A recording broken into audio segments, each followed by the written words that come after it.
Hi guys, it's Chris at Cork and Crown, back in my cider shed with some more cider to try. And we're doing Welsh Mountain ciders, the last two films. So we're going to go back to Kent, back to Nightingales and continue with those bottles. And what do we have today? Well, we've left the cans behind. We are now into bottles. We're going to do the Falstaff Bramley cider.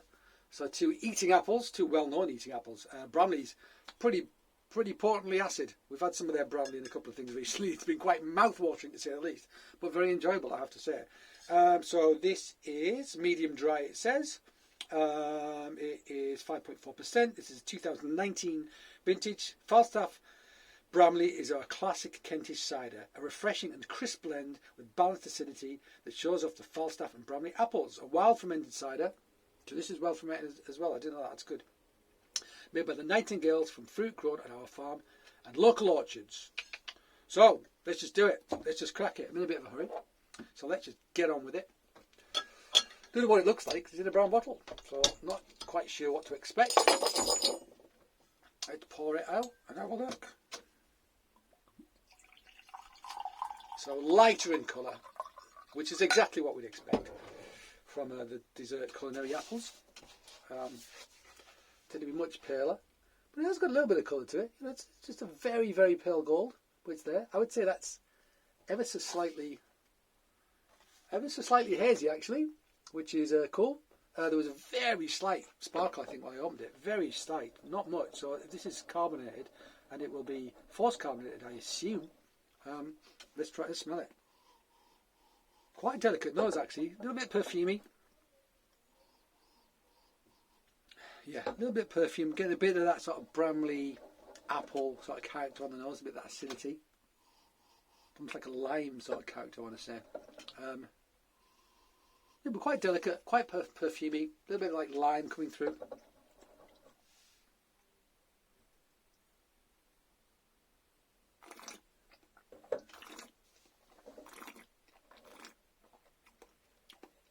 Okay. So this is in fact still. It's a still cider. I thought I detected a little bit of haze. I was completely wrong.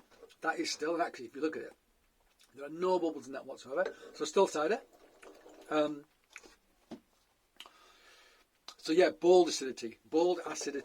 There's that apple character, but then that lime I mentioned, it's coming through in spades. Like lime cordial almost. Some sweetness to it. It's a medium dry. Yeah, I mean, there's quite a lot of sugar for medium dry, but actually it's so acid, it counteracts that sugar really well.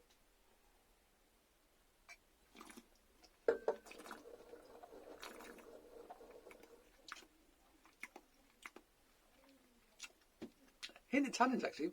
I'm a little bit squeakiness on my teeth. My mouth is watering, like watering. It really is.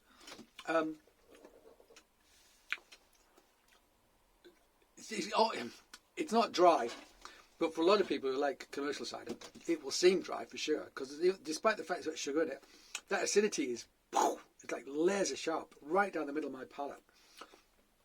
It does have the character of like a really good sharp eating apple, but with a lot more limey character. It feels more like a citrusy acid than a malic acid, I have to say.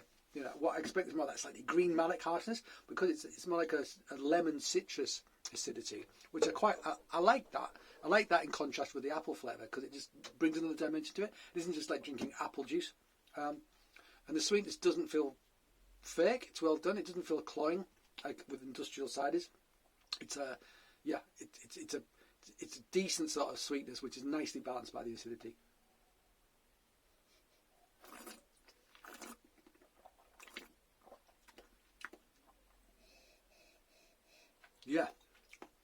Yeah.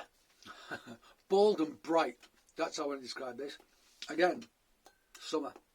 It's a summer drink, this. You could probably have it with some quite Asian food, like Thai food and stuff like that, because that lime element to it. I think you could really, go for something.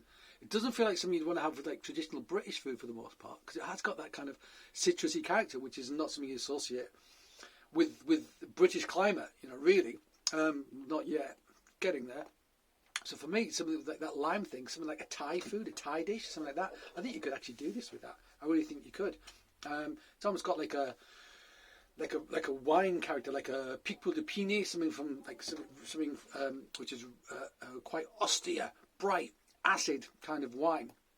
Picpoul de Pinet is something you usually have with like oysters. Actually, that's the thing to associate it with.